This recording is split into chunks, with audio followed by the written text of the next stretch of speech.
Hola Laura, bienvenida. Hola César, gracias por venir al estudio. Estoy muy emocionado de conocer tu estudio, que no lo conocía. Obviamente he visto pues algunas publicaciones o fotos de sus redes sociales, pero no conocía el espacio. Entonces, pues gracias por recibirnos. Y pues me gustaría iniciar la conversación con que me platiques por qué diseño, por qué escogiste diseño como tu profesión.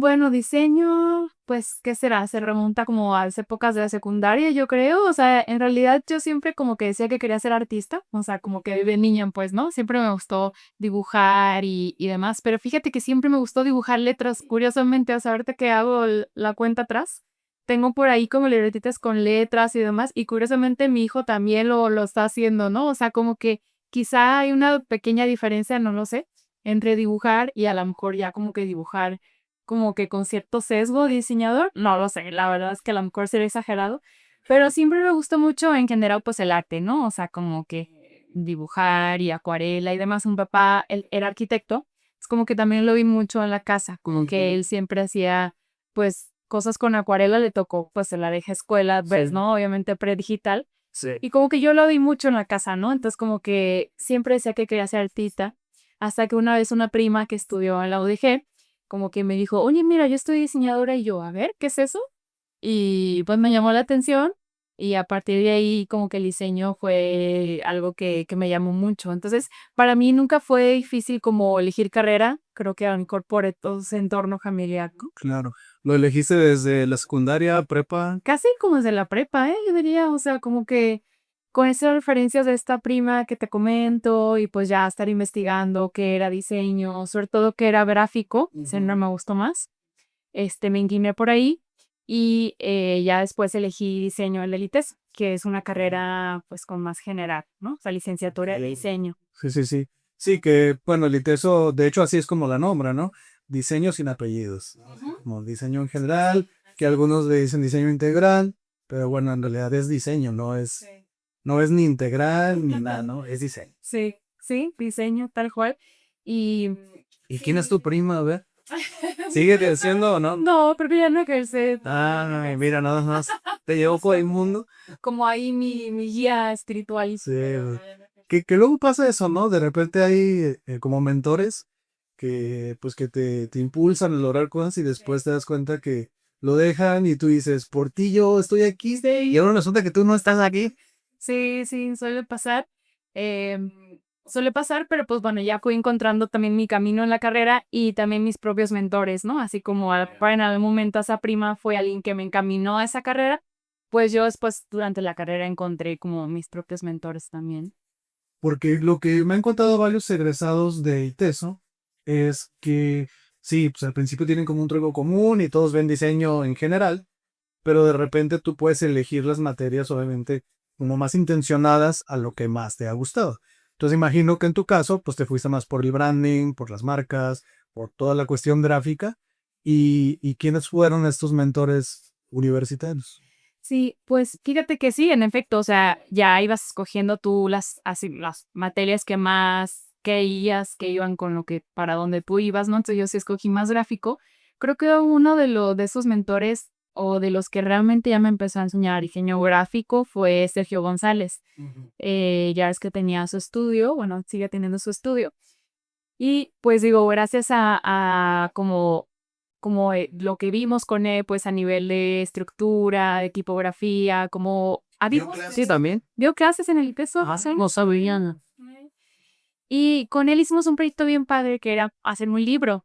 Entonces el proyecto, aunque era editorial, pero también tocaban muchas partes pues de tipografía, de layout, de color, de proporción. Entonces como que ese libro me enseñó mucho porque además curiosamente yo para ese libro decidí usar un acervo de fotografía que bueno, soy como muy exagerado, ¿verdad? Tener un acervo en la universidad, pero fíjate que yo desde la prepa tenía un proyecto personal de como que fotografiar gente. O sea, yo era medio trippy en ese entonces fotografiaba gente con cámara todavía análoga y Sí. me salía a la calle, así no sé, al centro de Guadalajara o que tuve oportunidad de viajar a Estados Unidos, a Miami, y en Miami fotografiaba, no sé, cubanos, niños, hasta drogaditos. O sea, yo me metía en un montón de O lugares, sea, calles. foto urbana de que en la Foto calle lo que te urbana. vas topando. Ajá.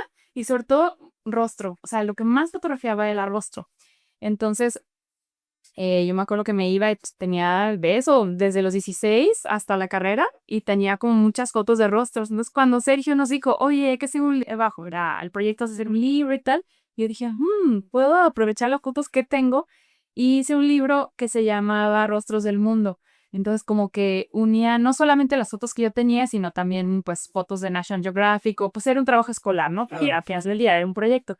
Pero sí estuvo chido porque como que usé mis propias fotos y pues, por ejemplo, fotos que tenía de Miami de gente súper mega loca, o sea, viejitas cubanas, así todas maquilladas, o sea, gente pues, digo, en condición de calle y la nota a veces hasta rostros pues interesantísimos, ¿no? Imagínate esa gente ahí en Mesa de Cuba, Estados Unidos y latinos y no latinos, o sea, estuvo chido. Entonces, como que ese libro, me enseñó mucho, como que, pues ya ese camino de gráfico. Gráfico artístico. Gráfico artístico a cierto punto, ajá. Fíjate que no sabía esto de Sergio. Ya en varias ocasiones lo han nombrado, en varias ocasiones hemos quedado y no, nomás no hemos podido abrazar. Sí. Pero sería muy interesante porque algo que justo lo que mencionábamos antes, ¿no? Fue un mentor él para muchos diseñadores y ya no está en el diseño. O bueno, Sí. no tanto, Menos, ¿no? menos, más en la música, ¿no? Sí. Pero bueno, ¿y qué otro mentor tuviste en la universidad? Pues tuve otros mentores como a nivel de profesores de universidad, o sea, uno en especial que también le tengo un cariño que se llama Leo Leroy, que él, pues, a pesar de que es arquitecto, pues nos dio, ya ni me acuerdo qué materia me dio en especial, pudo haber sido como taller de diseño, algunas de esas que eran como muy medulares de la carrera de diseño, pero lo que se me quedó muy grabado de él, una frase muy especial que es, él siempre decía, hay que observar o hay que ver el detalle del detalle. O sea, como que meterte así hasta el más íntimo detalle. Y entonces se me quedó muy grabado y hasta la fecha como que me acuerdo de como ese consejo, porque la verdad el diseño gráfico para mí es lo que separa, aunque lo bueno del excepcional, pues es la atención al detalle que es.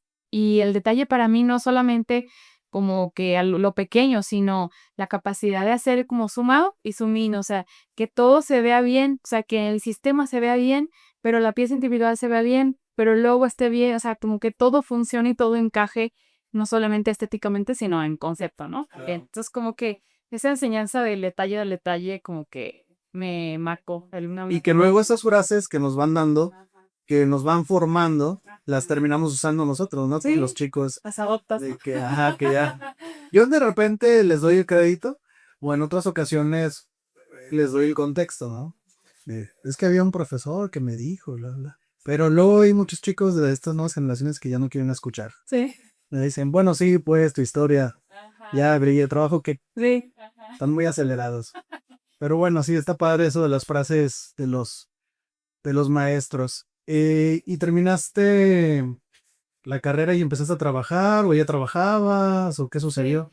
Fíjate que durante la carrera sí trabajé, o sea, sí era para mí importante como no salir y bueno, ahora qué voy a hacer, sino tener un poquito más ya pues en algo, en lo que fuera, ¿no? Y en ese tiempo mi familia extendida, digamos, mis tíos, los hermanos de mi papá, tenían una agencia de viajes, Ujú. que era una agencia de viajes que para mí también fue muy escuela, la verdad, lo reconozco, porque era una agencia de viajes, no sé si a lo mejor la recuerdas, se llamaba Primo Viajes, Sí, en Guadalajara. Ajá. ok, sí. Y esa agencia era diferente, la verdad, porque mi tío, pues era o bueno, es un tipo sumamente creativo. Entonces, a pesar de que los viajes eran su servicio, pues hacía eventos, no sé si lo recuerdan, hacía eventos, tenía prego especializado en jóvenes, o sea, como que tenía esto más de nicho. Creo que en algún punto fueron clientes míos. ¿Sí? A Sí, ver, ¿cómo? creo que llegamos a trabajar en algo, porque yo trabajé en periódicos y vendíamos publicidad. Ah, ok, seguro Entonces, por ahí. creo que por ahí diseñé un anuncio para ellos, o creo que más adelante, ya en la etapa que estaban moviendo las agencias de viajes, para algo como una estrategia comercial, algo así, pero pues sí los ubico. Sí, y la verdad, yo trabajé ahí pues prácticamente como la sobrina becaria, ¿no? Pero sí, pues así era diseñadora, pues hacía pequeñas cosas ahí. La sobrina que ahora son nuestros enemigos. Sí, ¿verdad? Y la verdad, sea, Prego me abrió muchas puertas porque te digo, no era como trabajar en una agencia de viajes y hacer reservas no, o sea, nada que ver. O sea, sí hacía diseño dentro de la agencia Sí. de viajes y me forjó en muchos aspectos, o sea, como de gráfico, de cómo siempre un paso más allá, o sea, mi tío siempre era como muy perfeccionista, muy creativo, entonces eso pues me dio mucha... Que creo que ellos su esencia era la experiencia, ¿no? O sea, no el viaje, nada más. Ah, Porque el viaje, en algún punto, pues tú puedes conseguir tu vuelo y el destino y el hotel, pero no tengo tan claro cómo era, pero recuerdo que ellos estaban muy enfocados en que la experiencia que vivía el cliente sí. fuera como casi casi que el viaje iniciara desde que llegabas con él. Claro, totalmente. Sí, totalmente. Y llegabas al espacio, era un espacio muy bonito, te ofrecían el café, o sea, el espacio, pues las revistas que tenían y todo lo que era como la cartequita cuando era voy a todo impreso, o sea, todo eso pues todavía me tocó un poco. Y sí, era claro, como dices, esa experiencia de viaje, ¿no? Entonces, como que, pues de ahí trabajé un tiempo antes de salir de la universidad. Y luego estuve en una agencia de, como, pues no era branding, una agencia más bien de marketing, que también era de un profesor que me dio clase, de Sergio Rodea, y se llamaba Casa Marketing, que era una como agencia pequeña, como hermana de Vértice.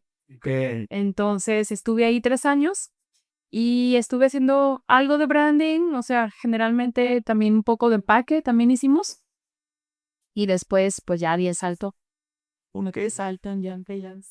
en estas agencias, con bueno, no sé si tu especialización en branding se fue dando después o cómo fue para ti llegar a estas agencias, pues como junior, o sea, Sí. venías de Preo, de hacer ya diseño, pero llegaste a una agencia donde se hace de todo. Sí. Y cómo fue para ti enfrentarte a este cambio de la agencia de viajes, que era un solo cliente, vamos a ver como diseño corporativo, Sí, y ahora llegar a manejar muchas cuentas a nivel diseñador de agencia. claro. Pues fue muy interesante, fue padre el cambio. Incluso cuando yo entré a esa agencia que te comenté, tuve oportunidad de entrar a Vértice porque el que me entrevistó, ahora casi amigo, un amigo mío, Paco Aguayo, me entrevistó y él trabajaba en Vértice y me dijo, oye, ¿por qué mejor no te quedas aquí en Vértice? Porque bueno, pues seguramente vio que a lo mejor tu portafolio andaba bien o andaba bien de nivel y le dije, híjole, pues sí me gustaría, pero dos cosas, pues al final mi profesor fue el que me invitó acá a la agencia y se me había como mala onda, como que declinar pues de invitación a trabajar. Y número dos, la verdad te confieso que sí me daba un poquito como de miedo ver a Vértice y como el tren de diseñadores, 20 diseñadores haciendo un tren de engranaje.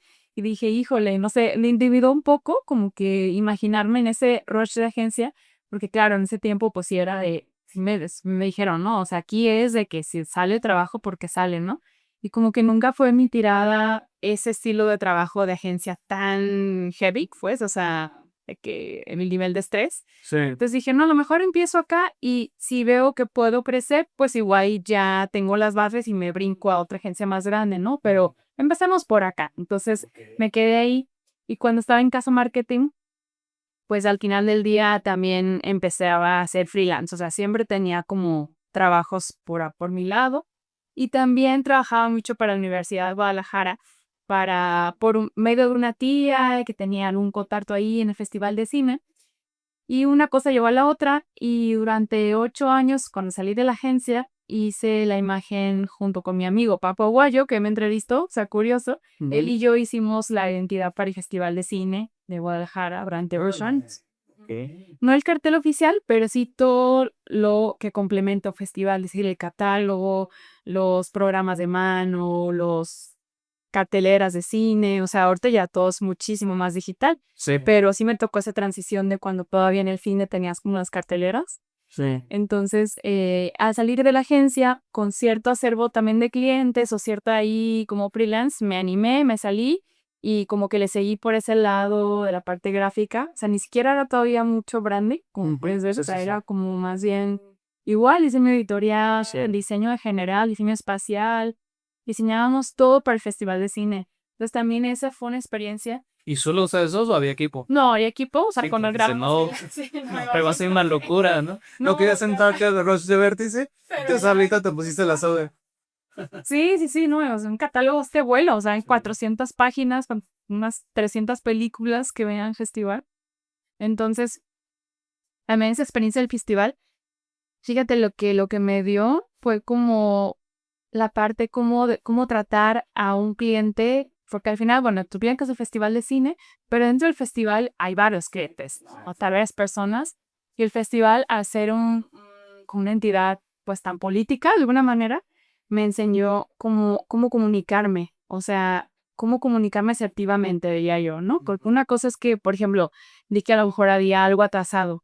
Ok, pues cómo lo comunicas, ¿no? O sea, si nosotros éramos la agencia responsable de todas las piezas de comunicación, pues yo trataba con el director de festival. O sea, yo le reportaba a él, o Paco y yo le reportábamos y era como, sucede esto, ¿qué podemos hacer? ¿No? Entonces el estrés sí era alto, pero me enseñó no solamente cosas de diseño, sino cómo comunicarme en cuanto a problemas y soluciones. Que fíjate que tocas un punto muy interesante para mí, que es cuando eres como diseñador líder de proyectos, en realidad tú con quien estás haciendo la negociación, cierras el proyecto, estás buscando los insights, es con el dueño o el director, ¿no? De la empresa pequeña o la empresa grande. Y entonces de repente nosotros no tenemos ese desarrollo personal de liderazgo como para, porque no tenemos, o sea, trabajamos con nuestro equipo de trabajo, pero luego ya llegas con un cliente que sí es un corporativo y ya llegas tú como el diseñador, porque siempre es el trato con él y como que intimidan esas posturas, ¿no? Sí. Entonces, ¿cómo fue para ti enfrentarte a el director del festival? ¿Eres licenciado? Sí, pues casi licenciado, casi.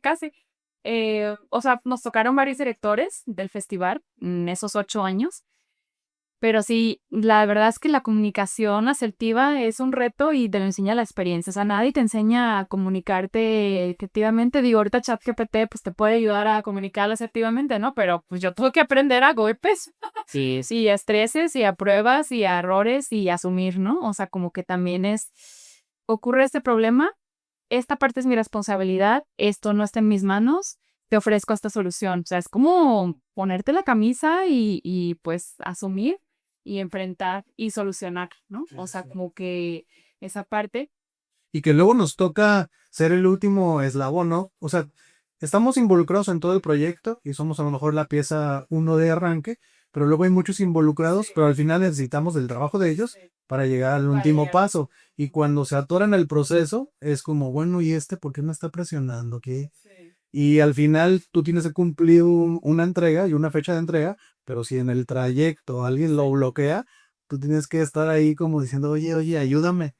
Y esa es la parte complicada. Es complicado, claro, y digo, volviendo un poquito a tu pregunta, también yo diría que como que una de las cosas que a mí me ayudó es como que aunque te estés muriendo de nervios por dentro, dar la cara con seguridad. O sea, como que no hay nada como que te vean que tú eres el experto, experta, con seguridad y aplomo.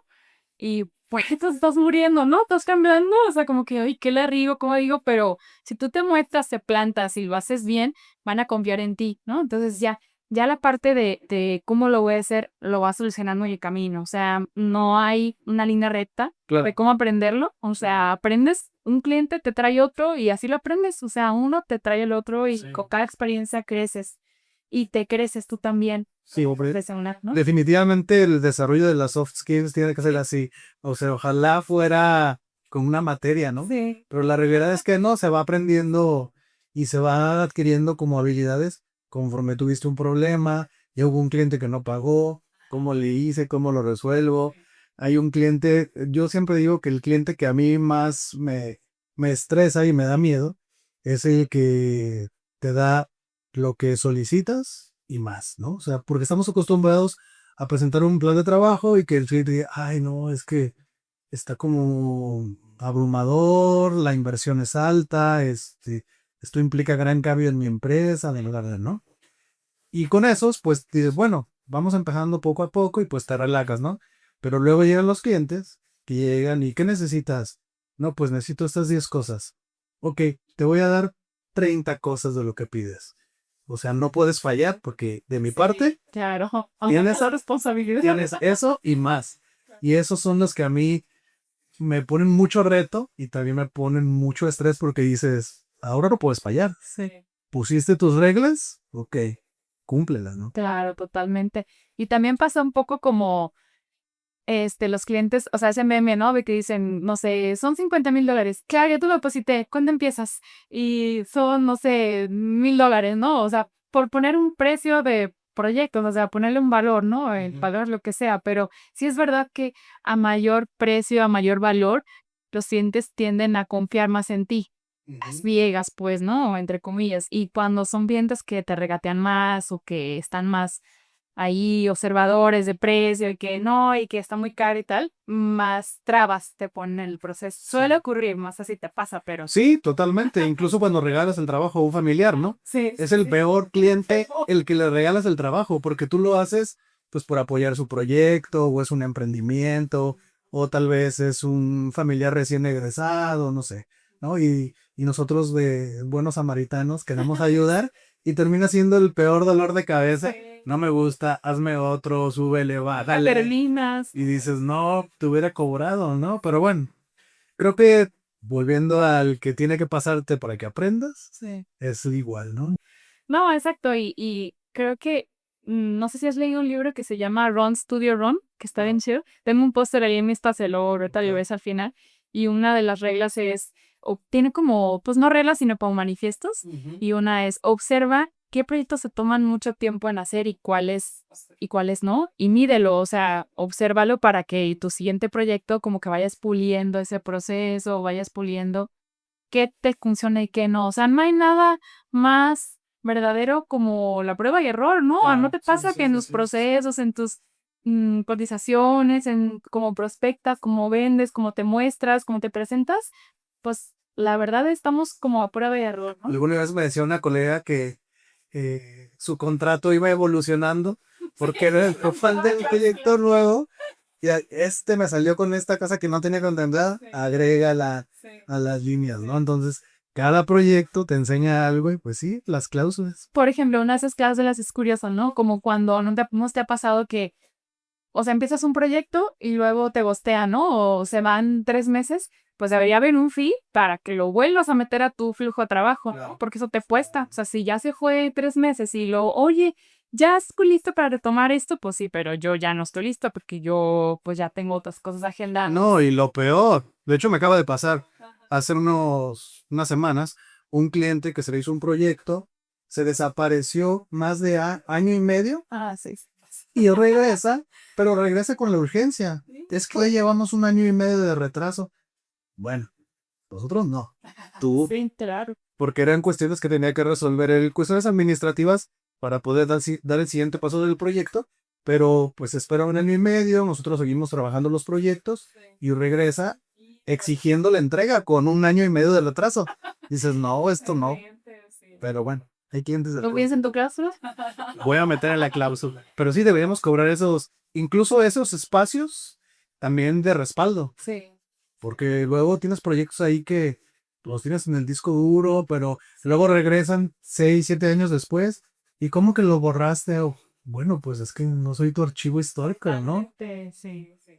Y entonces, cuando decides emprender, ¿cómo fue este brinco? O sea, estabas con el festival, fue muy natural que tienes ese proyecto, absorbió demasiado tu tiempo y dijiste, bueno, mejor dejo la agencia Sí. porque ya no puedo atender el festival y te concentras en el festival. Entonces tu salto a la independencia fue pues muy suave. Sí, de alguna manera fue más suave, o sea, yo definitivamente sí no recomendaría como dar ese salto sin nada, ¿no? Así como que al vacío de, pues a ver, a ver cómo me va. Sí siento que es, pues, digo, puedes hacer también, no hay ninguna fórmula, pero yo sí recomiendo pues como que tengas ya ciertos clientes o como cierto callito, ¿no? De haber hecho tus proyectos freelance y ya animarte, ¿no? A hacer tu proyecto. Entonces, a mí me ocurrió así, o sea, como que para mí fue un paso natural. Como que siento que todo lo que yo he hecho en venta ha sido un poco así, o sea, como que no soy muy, tampoco muy arriesgada. Sí me considero, sí cuando tengo que hacerlo, sí me considero y voy de salto y pues este proyecto grande, pues órale, hay que hacerlo y después veré cómo lo hago, qué recursos necesito. pero sí soy precavida, o sea, no me he endeudado por hacer algo, no, o sea, como que no, sí soy como que paso a la vez, como que el paso natural que va siguiendo, ¿no? Seguido como... ¿Y en qué momento surge en mente? O sea, ¿tenías este proyecto con Papo Aguayo? ¿Tenía nombre ese proyecto? No, en realidad no, o sea, en realidad era yo, Laura Méndez y No, pero Paco. me ofrecieron el festival, Sí. me echan las manos y ahí nos vemos, va. Tal cual, así Sí. fue, y contratamos pues un equipo al que nos ayudara pues 6 meses al año, ¿no? Y pues no teníamos un nombre, algún momento incluso platicamos como de asociarnos, pero fue como que cada uno naturalmente también buscábamos nuestros propios proyectos, ¿no? Entonces yo también por ese entonces ya fue que empecé con Menta. Después del festival de cine, como que no me acuerdo si fue después o en el Inter, yo me fui a Barcelona a estudiar dirección de arte en 2008. Es como que ahorré, el festival me dio como esa plataforma financiera para poder ahorrar. Y se me hace chido, la verdad me siento orgullosa porque yo me pagué ese posgrado, ¿no? O sea, como esos 6 meses sabáticos. Y pues ahorré y me fui a Barcelona a estudiar ese curso de arte, perdón, de dirección de arte. Te fuiste 6 meses, o sea, terminó un festival, un periodo de festival, Sí. te fuiste 6 meses y regresaste a continuar el siguiente periodo del festival. No, y cuando regresé, creo que ya terminó ahí el ciclo con el festival. Y cuando regresé, pues ya empecé como a retomar clientes por mi cuenta. Y pues ya, o sea, clientes de todo, ¿no? O sea, ahí sí fue Qué clásico gusto. pues todo, o sea, lo que fuera, ¿no? O sea, desde un branding chiquito hasta una lona, hasta lo que fuera. Y para mí fue como también una experiencia de decir, bueno, esto sí lo publico, esto no. O sea, como que también intuitivamente yo me daba cuenta de que sí quería mostrar y que no. O sea, que empezar a poner mi portafolio, ¿no? A subir al festival, fotografié con Paco, subimos algunos proyectos. O sea, a pesar de que era editorial, pero pues eso ya te dan, o sea, te dan un cierto, ¿cómo decirlo? Pues irá una cuenta chida, ¿no? Es un respaldo. Si el festival confió en su trabajo, quiere decir que lo hizo bien. Si repitió 4 o 5 años, quiere decir que hace buen trabajo. O sea, son esas cosas que luego, pues todo comunica. Tienes un proyecto y esperamos la recomendación, o decimos el de boca en boca es el mejor, pero también pasa que con los clientes. Es un cliente y que si conocen al cliente y dicen ese cliente es un dolor de cabeza y trabajó con él o con ella, pues seguramente hace buen trabajo porque es muy quisquilloso, muy exigente, lo que sea. Te abre las puertas a otros. Totalmente. Entonces, pues después del festival sí me di cuenta que como que también quedé un poco con ya harta de lo editorial y de cosas que no necesariamente eran originales nuestros, o sea, sí había un cartel oficial y no necesariamente era de nuestra autoría, o sea, era un cartel que a veces había convocatoria, a veces no, pues depende de la edición. Entonces ya que como, bueno, ahora quiero hacer algo que sea realmente original y enfocarme en branding. Y así fue, o sea, poco a poquito, con de boca en boca, con gente del festival, que a lo mejor, pues naturalmente por el medio, tenían sus emprendimientos, no sé, ay, tengo oye con un gin, oye, yo tengo tal, oye, aparte del festival yo hago esto. Entonces como que de ahí se fue como que perfilando mi portafolio y empecé freelance. O sea, yo estuve un buen tiempo, ya, o sea, ya era menta. O sea, yo meta lo fundé después de volver de Barcelona, o sea, en 2008. Ok. Algo que les comparto mucho a los chicos que trabajan conmigo es que, porque dicen, oye, ¿cómo consigo cuentas o mi portafolio? Yo les digo, es que, o sea, como diseñador de oficio, o sea, vamos a diseñar la invitación del bautizo, vas a diseñar el imán, La lona. la lona de la pizzería, Lo que sea. Lo que sea, ¿no? el letrero del baño, pero pues con esta sensibilidad ve eligiendo los proyectos a lo que te quieres dedicar, ¿no? O sea, a ver, yo me quiero dedicar a hacer fotografía. Ah, perfecto, pues entonces no subas tus logos o sube alguno que te gustó o que involucraste el diseño del logo con fotografía, pero pues promueve lo que quieres hacer. Claro. No quieras armar lo que no quieres, no quieras subir lo que no quieres hacer, ¿no? Entonces, O lo que un quieres poco que por te ahí. guste. Claro, exactamente. Totalmente. Porque todos hacemos Sí. lo que nos gusta y lo que no nos gusta. Totalmente, sí. Y bueno, yo también de acuerdo que, o sea, es muy importante también como tomar un proyecto y si a lo mejor solamente hiciste un menú, pero quedó muy padre, pues vístelo. O sea, no nada más publicas un menú, sino vístelo con el entorno, con la fachada, con... Si a lo mejor la pieza que tú diseñaste, el dueño del restaurante no lo hizo, pues no importa, haz un dummy, haz un mock-up, haz fotografiarlo y súbelo como que el proyecto en su mejor versión posible Claro. para que digas, soy capaz de hacer esto, ¿no? Al final, no sé si estás de acuerdo conmigo, o sea, un cliente nunca va a decir, oye, ¿todo esto fue real? Pues nunca nadie, o sea, te buscan por lo que están viendo que eres capaz. Tu creatividad, tu estilo, la forma en que lo presentas incluso, ¿no? Sí. Porque ahora justo abres otro tema que te quería preguntar, que termina siendo el Behance. El Behance, yo veo que hay muchos, o todos estamos ahí, ¿no? Sí. Pero ciertos perfiles van resaltando que otros se van logrando cosas, ¿no?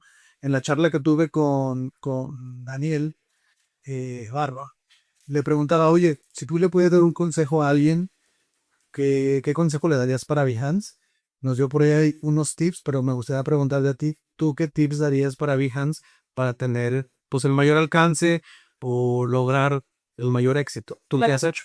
Sí, definitivamente Behance es una super herramienta y sí nos han buscado clientes por medio de Behance, definitivamente.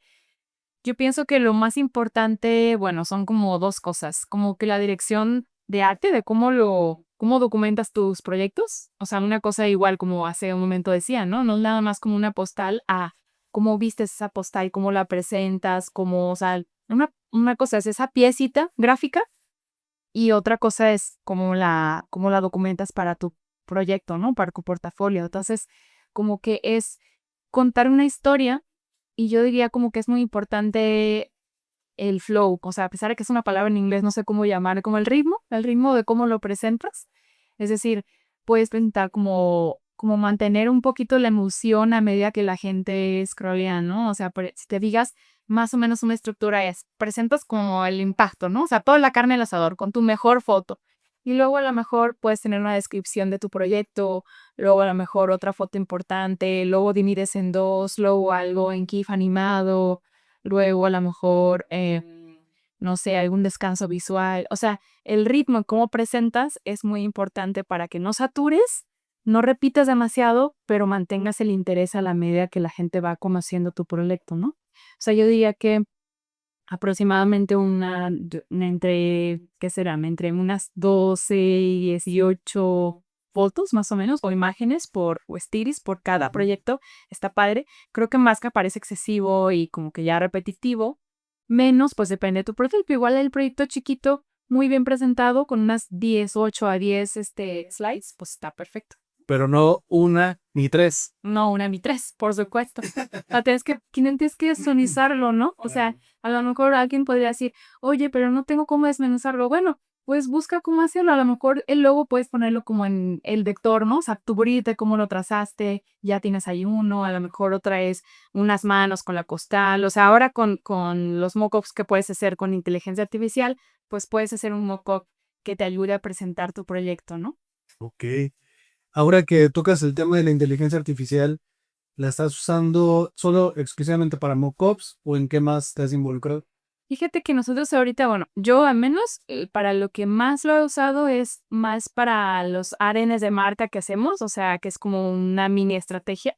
Yo no le llamo estrategia como tal porque no la considero como tal, o sea, no somos masteros o marketing como para realmente hacer una estrategia así como debe ser, pues me intimidaría llamar estrategia, ¿no? Soy la profesional para llamar estrategia, pero definitivamente es algo muy cercano a ello, o sea, es el posicionamiento, la misión, la visión, los pilares de marca, la personalidad, que para clientes que vienen a nosotros nos gusta hacerlo como muy conciso, ¿no? O sea, no rollero, no demasiado elevado, sino textos que ya puedan ellos tomar y usar en su about, en su biografía, en sus plataformas, en sus redes sociales, lo que sea. Y que también puede ayudar al equipo de diseño a aterrizar Totalmente. una estructura, ¿no? Porque de repente llegan los clientes con el emprendimiento, pero les dices, bueno, ¿y cuál es tu diferenciador? No sé. Oye, ¿y cuál es tu filosofía? No, pues tampoco sé. ¿Tu propósito? Sí. Tampoco. Sí. Yo solo sé que vendo serum facial.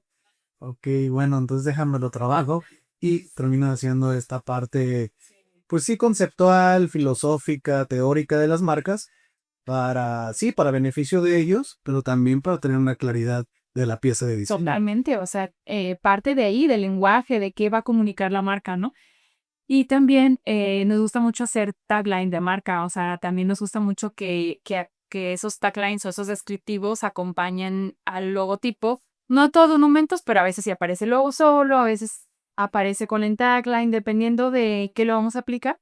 Pero volviendo a tu pregunta, o sea, sí hemos usado mucho para naming, está súper padre para naming, o sea, sí con dirección, definitivamente, o sea, no me quedo con lo que me da la inteligencia artificial, o sea, sino que dame este sufijo, o ahora prueba con este prefijo, o prueba con esta idea, o sea, lo voy encaminando, o sea, está más chido, puedes buscar Claro. con la IA, para naming, para las estrategias o para el ADN de marca que te comentaba. Y luego también ya pasando a la parte gráfica, pues para unos mockups, ¿no? O sea, dame un mockup que tenga esta, o sea, use esta referencia o tal. Recientemente lo usamos para un diseño de una botella de tequila. Estamos trabajando en una marca de muy peculiar, o sea, es un tequila tiene como infusiones de notas de la India, porque son los chavos de la India. Un tequila con ciertas notas. Entonces, está muy padre porque es tequila, o sea, con toda la de la ley, es a blanco, pero infusionado. Está bien padre. Y el diseño de la botella empezamos con boceto, igual, o sea, ve estas formas, estas proporciones, o sea, sí.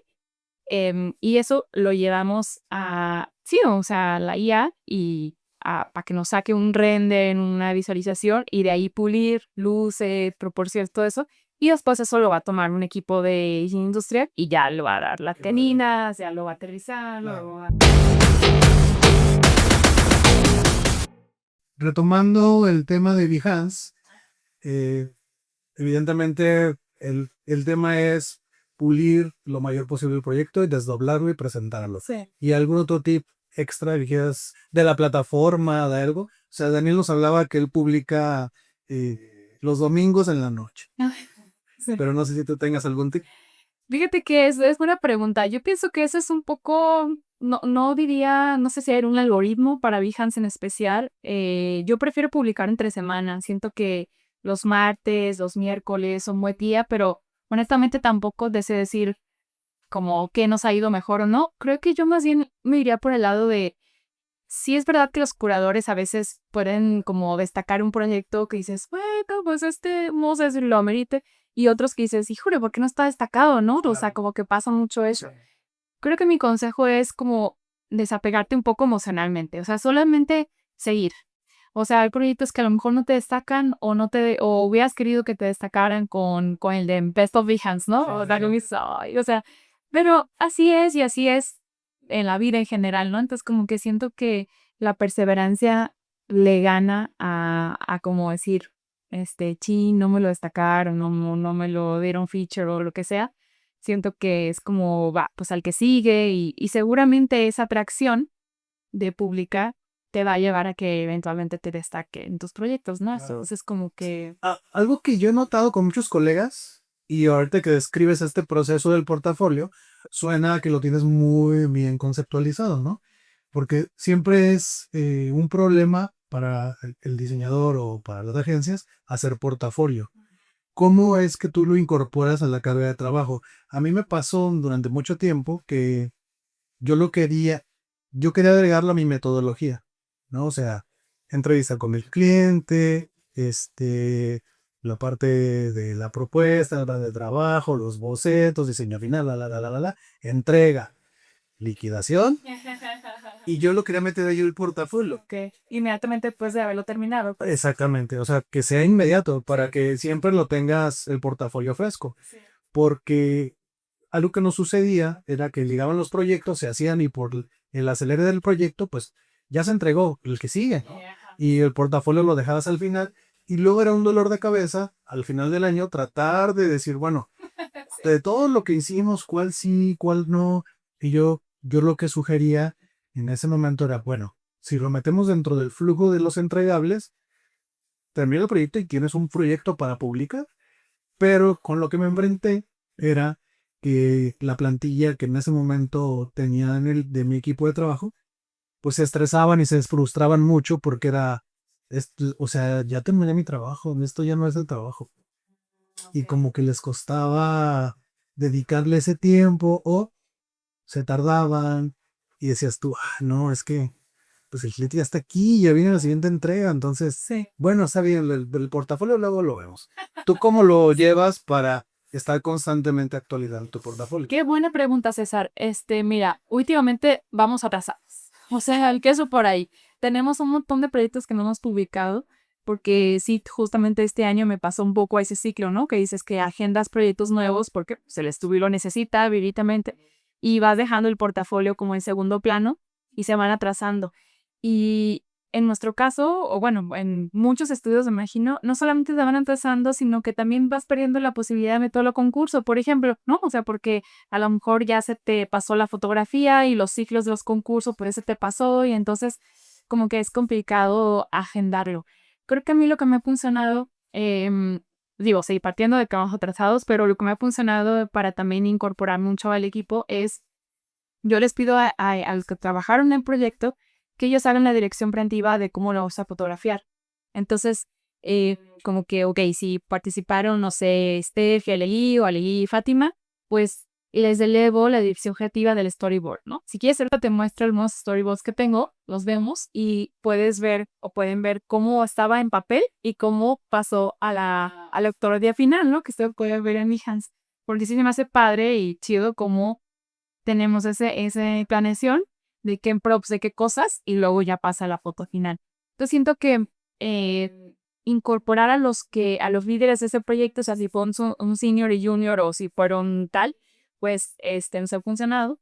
Y fíjate que curiosamente Andrea Rodríguez, nuestra chica de administración y operativa del estudio, ella tiene muy buen ojo para la creatividad, entonces ella se ha encargado como de la parte de props y de algo de styling también, entonces como que también nos hemos apoyado en ella ya que está la dirección creativa, cuando hay que hacer compras o producir algo o gestionar algo, pues tú sabes cómo hacer una sesión de fotos, o sea, no solamente es tener tu lista de cosas que vas a fotografiar, sino pues con qué lo vas a fotografiar, ¿no? O sea, con qué props, con qué fondos, en dónde es ese estudio, si es en una prolocación y demás. Claro.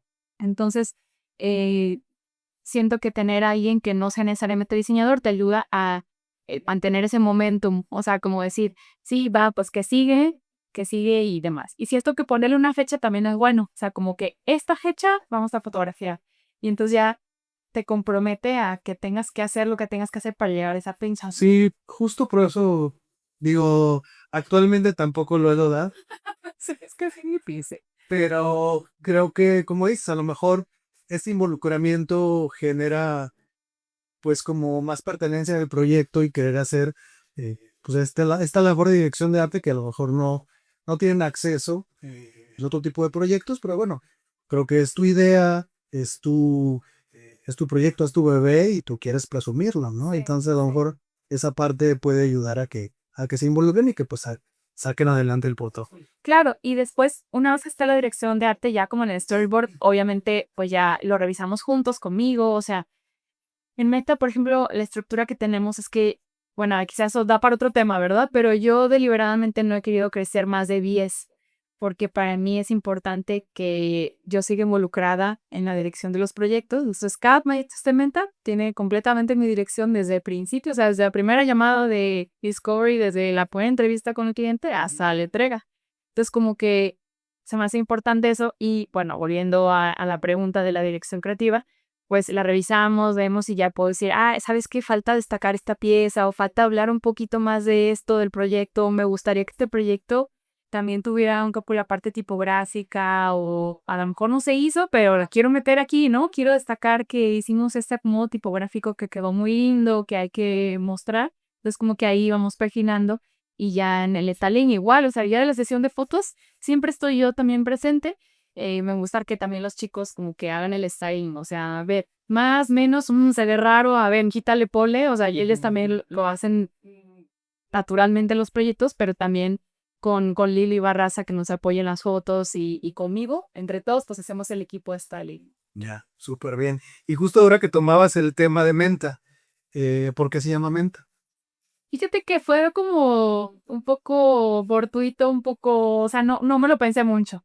O sea, me gusta, en realidad el significado de por qué menta es porque es como una plantita pequeña, pero tiene como un aroma poderoso, ¿no? O sea, como un aroma que se te olvida, que está ahí, que lo frotas y te impregna todo el ambiente, ¿no? Entonces, de alguna manera me gustó que em, yo me identifico porque yo cuando apenas estaba freelance y quería a lo mejor ya, o sea, empezar a contratar, pues ya me rebasaba el trabajo y ya no alcanzaba yo sola, como que me intimidaba la idea de un estudio y porque yo tenía la idea o el concepto de que ser empresario era como ser bitch, ¿no? O sea, como que, claro, es que no, yo que tengo que ser empresario y tengo que ser bitch, o sea, era mi asociación automática y yo no soy así, entonces me costaba trabajo tener como figuras en quién inspirarme o en quién decir, ay, pero ¿por dónde le doy? O sí puedo, o sea, no es que mi personalidad sea débil o sea, no, pero no soy el estereotipo de mujer empresaria, pues, ¿no? Y siento que nos han enseñado a que tienes que ser así, que tienes que ser bitch para sobresalir. Hay Esa no una... es esa no es mi concepción. Hace unos días me topaba una imagen en las redes que decía, si te está costando más trabajo y te sientes frustrado, no te preocupes, quiere decir que no estás pisando a nadie. Sí. Entonces, pues a lo mejor es por ahí. Y entonces, ajá, y bueno, y como que también en algún momento de mi carrera, de cuando estaba freelance al estudio, conocí el trabajo de Luis Pili y yo siempre lo nombro porque también ella fue una de mis mentoras, digo, a pesar de que está en Estados Unidos, conoce su estudio de Luis Pili. Ella pues es una señora ya legendaria, o sea, es que su trabajo es como italoamericana. Por aquí están sus libros, mira, incluso por aquí hay algunos. Aquí tenemos estos por aquí de... Ah, claro, nos tienes en tu curso de doméstica. Sí, Sí, sí, sí, sí, sí. esto de por aquí de Speed y tiene Sí, un sí, montón sí. de libros, o sea, estos Sí. de aquí de gráfica de la calle, de Francia, de Italia. Ya, sí, sí, sí, sí. Cuando conocí su trabajo, ella siempre ha sido como ella, como directora de arte y directora creativa, y luego pues ha tenido un museo, o sea, son 5 máximo, por ejemplo. En Hey Studio, con Verónica Fuerte, Ujú. que no fue, sí, ¿verdad? Eh, ella también, pues su estudio es súper levidito, ¿no? En Barcelona, entonces como que siento que va con mi filosofía de vida, porque también soy mamá. Entonces, como que para mí tener un estudio de arte, pues tiene otras responsabilidades, ¿no? Claro, Los totalmente. estreses. Muchos. Entonces, para mí es mejor tener un estudio pequeño, facturar mucho, las mujeres facturamos, pero haciendo trabajo de valor. O sea, cada proyecto que sea como muy valioso para el cliente, para el entorno y para vosotros. Claro. Entonces, por eso, bueno, volviendo al tema de mental, no me lo pensé mucho, fue un poco así, como esa simbología, esa metáfora de algo pequeño que puede ser como aromático. Y que luego también, bueno, no sé si te ha pasado, que luego vienen interpretaciones externas, ¿no? Sí. Yo ya conocía tu estudio y todo, y yo sin haber platicado contigo y saber, yo la asociaba a algo muy delicado que puede ser muy poderoso, ¿no? Sí. Y que incluso pues, una menta puede ser muy femenino, Sí. porque en algún momento recuerdo que parte de tu, como de tu filosofía del estudio era que fueran puras mujeres, ¿no? Sí. Y por eso tenía esto, o sea, obviamente nosotros como diseñadores nos vemos impactados por el trabajo de alguien más Sí. y tratamos como de descubrir, ¿no? O sea, qué fue lo que pasó o qué quiso decir, ¿no? O sea, como ya como fans de cualquier cosa, como biclémanos, ¿no? De, Sí. ¿qué hubiera dicho George Harrison? Maravilloso, es súper, súper, súper maravilloso. ¿Sí? Súper. Ok. Bueno, algo así. Yo cuando veo el trabajo de alguien más, digo, a ver, esta pieza, o sea, se ve increíble, se ve muy bonito, pero a ver, ¿hacia dónde quiso llevarlo? ¿Coincido? ¿No? Y yo en esta, porque creo que no tienes tu proyecto como tal de menta escrito ni explicado, ¿no? Entonces, ¿qué habrá sido? Yo la asociaba a eso. Sí, sí. Sí, también pudiera ser, en algún momento sí, ciertamente, incluso la gente decía, es que no, solo te contratan mujeres, ¿no? También se dio de manera natural, es decir, un poco pues por el tipo de trabajo que hacíamos o que hacemos todavía, pues sí trabajamos más con mujeres empresarias o con productos para las mujeres, entonces pues de alguna manera llegaban más perfiles de mujeres, de chicas diseñadoras. Y me gustaba darles la oportunidad también, Claro. pero pues en algún momento ya se abrió y ahora me encanta el balance que tenemos porque pues obviamente Andrés y Alex nos mantienen en sano juicio. Ok, ok. Con todo este trabajo que han hecho en Menta, ¿cómo es que llegaron a los premios? ¿Qué sucedió con eso?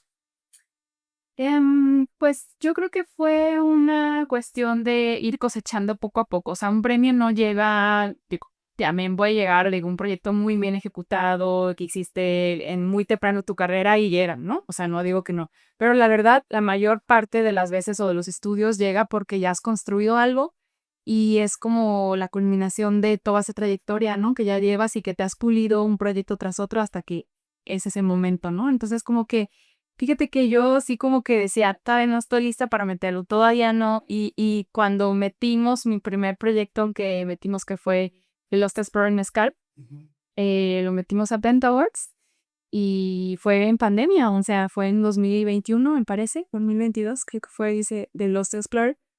Y sí, pues ganó plata en Pentaworks, que pues es muy meritorio porque es a nivel global y pues proyectos contra Stranger fue oro, por ejemplo. Entonces en ese año ganó Stranger y nosotros ganamos plata por The Lost Explorer. Entonces como que fue padre y pues, como ese impulso de, significa que ya estamos en ese nivel, ¿no? Lo voy a haciendo bien, ajá. Y al siguiente año metí la The Wars, también ganamos un bronce, y luego metí Dylan y ahí ganamos oro también. Entonces fue muy padre. Y el año pasado también metimos un proyecto a Thailand que yo, o sea, pensaba que tenía buenas posibilidades. Y no fue elegido. O sea, igual así pasa, ¿no? O sea, como que dices, le apostaste algo y pues a veces no pasa, a veces no. Hay otros proyectos más competitivos que el tuyo. A lo mejor ese año la categoría estuvo muy reñida o a lo mejor no cumplía con las características que el jurado estaba viendo. Pero no es barato apostar hoy. Son muy baratos. O sea, los que es estudio de year, híjole. O sea, es una gran apuesta, ¿no? Claro. Meter tantos proyectos, qué chido. Ojalá un día nos toque estar ahí en ese puesto, Sí. pero tienen que hacer la conjunción de varias cosas de estudio de year. O sea, que ese año has hecho proyectos súper meritorios y que todos los puedas meter, o la mayoría. Bueno, y que la facturación también te dé, porque luego si vas a estar programando aguinaldos y más premios, sí, no, pues sí se pone complicado. ¿Y qué proyectos fueron los que ganábamos? O sea, hemos hablado de Lost Explorer, pero ¿qué otro llegó a tener premio? Sí, justo también Querida Resilla, una marca de resilla que hicimos también, botella, etiqueta, todo eso también ganó bronce. Mm, ¿Qué otro? Y también una identidad que hicimos que quedó súper linda para un despacho francés, se llama Pomeru. También ese proyecto fue en pandemia y es un despacho de arquitectura que está en Francia y pues es como, quedó muy lindo porque tiene como mucha papelería, o sea, curiosamente, o sea, en esta era súper digital, Sí. él quiso imprimir como 3 tamaños de sobre, 2 carpetas, stickers, hoja membretada, o sea, muy francés, muy análogo, pues, ¿no? O sea, muy de la vieja escuela, entonces como que estuvo muy padre y quedó la papelería espectacular. Y que seguro disfrutaste mucho porque es como justo lo que te gusta hacer, ¿no? Sí, aparte le imprimieron en Francia, entonces quedó espectacular y luego aparte estuvo padre el proceso como de, creo que ha sido unos proyectos como, o sea, la no bronce, pero previo a ganar bronce para fotografiar con Merium ese proyecto, creo que ha sido de las mayores lecciones de paciencia que he tenido mesar en mi vida. Porque, pues, hace cuando se imprimió, quedó increíble. ¿Quién te llama? O sea, y el arquitecto, Joan, me mandó fotos y yo veía así salivando, ¿no? Las fotos, wow, quedó increíble. Ok, pues mándame las pruebas, ¿no? O sea, o las muestras, pues, Sí. ¿no? Y tardó como un año en enviármelo. ¿Cómo? O sea, no, digo, no sé, o sea, por mala onda, o digo, no por mala onda, más bien porque estaba un día ocupado, tenía muchos proyectos, luego lo envió, se quedó atorado en la aduana, porque mandó unos jabones de Marsella, entonces no, lo pararon en la aduana, tuvimos que casi contratar a gente aduanal para liberar el paquete, estuvo en la aduana en como 3 meses, o sea, de verdad, neta, de las mayores lecciones de paciente, algo tan fácil como mandar unas muestras, ¿no? Tardó o sea, unos 8 meses en llegar. Entonces ya estaba yo, o sea, desesperada. O sea, este proyecto que yo sé que puedo fotografiar increíble, que quedó bien padre, que podemos ganar un premio y pues quedó atorado. Y la verdad no sé si te pasa, pero siento que la paciencia y la resiliencia son como que habilidades que tienes que desarrollar. O sea, en un mundo que vivimos en que todo es como inmediato y ya lo quiero ahorita, ya, ChatGPT, dámelo ahorita. En el mundo real, o sea, el proceso de los proyectos de diseño no es así. No. Tienes que esperar. Siempre. Siempre hay que esperar. hay que esperar procesos, hay que esperar impresores. Legales, aprobaciones, aprobaciones por terceros, impresores, cotizaciones. Entonces, eso te ejercita la paciencia. Entonces, está caído. Y que esto es otra más de las habilidades blandas que hay que desarrollar, o sea, lo que mencionabas, comunicación efectiva, negociación, manejo de la frustración, paciencia, son un montón de cosas. Creo que emocionalmente tenemos que estar muy equilibrados porque si no nos vamos a volver locos. Sí. Y sí, totalmente. Y creo que justo eso, ese callo también que haces emocionalmente también es como separarte un poco del proyecto. Creo que cuando somos junior, no sé si te pasa que siempre estás muy enganchado a lo que haces, ¿no? O sea, como que un cliente viene y te destroza el proyecto, o sea, te hace un feedback muy negativo y como que te sientes muy identificado con eso, ¿no? Ahora, la verdad, ya he aprendido como a dar un paso, como que a desvincularte un poco. Claro, y cuando hay gente grosera o que te está metiendo con algo de personal, pues ahí no. O sea, pones sus límites y dices, oye, permíteme, pero esto no fue. Poner límites. Poner límites. Pero, sí, o sea, si el FICAS te lo destroza, un cliente te destroza algo y te dice, hijo, no, por aquí no sé qué, pues ya aprendes como a poner tu raya y decir, a ver, déjame leerte líneas, déjame ver lo que hagamos A, B y C. O sea, como que respirar profundo y decir, bueno, pues, ok, no te gustó esto, vamos a esto. Ok, esto, o sea, como un poco así. Algo que muchos diseñadores se quejan es la ronda de los cambios, ¿no? Porque hiciste pedazos mi pieza. La verdad es que yo siento que ese es el ego del diseñador junior, Sí. porque ya cuando tienes experiencia y eso ya dices, o sea, en realidad no afecta que haga el icono un poquito más grande, Sí. o que el descriptivo de marca lo haga un poco más grande, o que lo ponga en bold, pero creo que eso es de junior, ¿no? Sí. No, ya nada más, Así es. rompiste la armonía. Pero ya cuando tienes experiencia y dices, estamos a día 14, mañana es 15, hay que pagar nómina, se entrega hoy, el cheque sale mañana, ¿dónde quieres el logo? ¿Más grande ahí o más? Y fíjate que también yo creo que la clave para mí es también lo que yo llamo ser ninja. O sea, haz de cuenta, un cliente viene y te dice, ok, puede ser lo más grande, ¿no? Por favor, el clásico ejemplo. Ok, sí, pero hay que compensarlo de esta manera. O sea, como que no siempre es darle lo que quiere, sino sí se lo das, pero semilla para mí es como, sí, lo haces el cambio, pero a lo mejor hay algo más que tienes que compensar en tu branding o en tu pieza o lo que sea. Y ese es el detalle.